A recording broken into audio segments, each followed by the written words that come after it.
Баршаңызға сәлем достар. Менен не өзгеріс байқадыңдар? Әрине ол мен апамның. Ал бүгін кезекінде лайфқа үйрететін боламын. Бұл лайфхактың атауы өрілген шашқа қалай спрейді дұрыс себуге болады. Ең бірінші спрейімізді алып аламыз, кішкене шайқап. Одан кейін қоямыз спрейімізді. Одан кейін жанымызға серігіміз тарақты аламыз. Одан кейін мен сізге көрсетіп жатырмын шашым өрілгенін.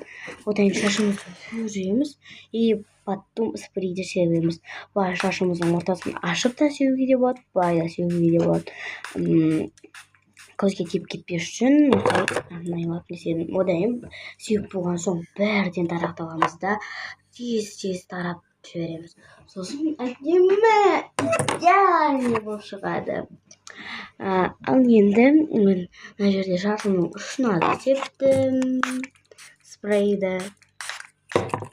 Шашым қатты әдемі ұнады.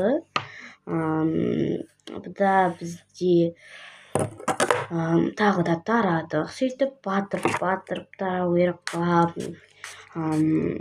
Одан кейін мына жерде мен тағы да тарап жатырмын. И осыдан кейін мен не істейтін боламын.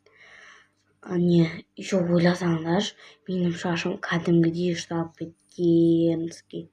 Мен өре алмаймын. Мен өре аламын, бірақ апам осылай өріп береді. И мына жерде менде екінші лайфхак. Бұл лайфхак бізде қазір көрсетем. Сондай резинканы кім қолданады? Менің үйімде бар, көп бар, бірақ ол резинканы мен қолданып білмеймін деген қыздарға арналған. Міне осындай резинка.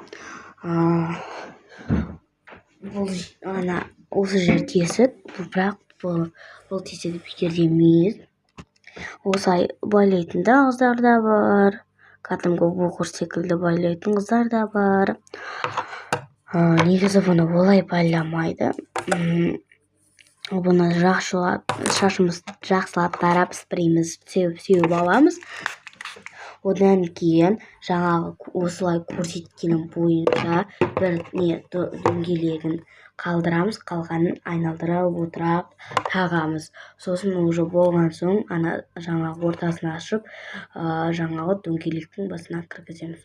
Осылай. Менде мына жерде бір жері болмай қалды, қазір түзеймін. Түзедім.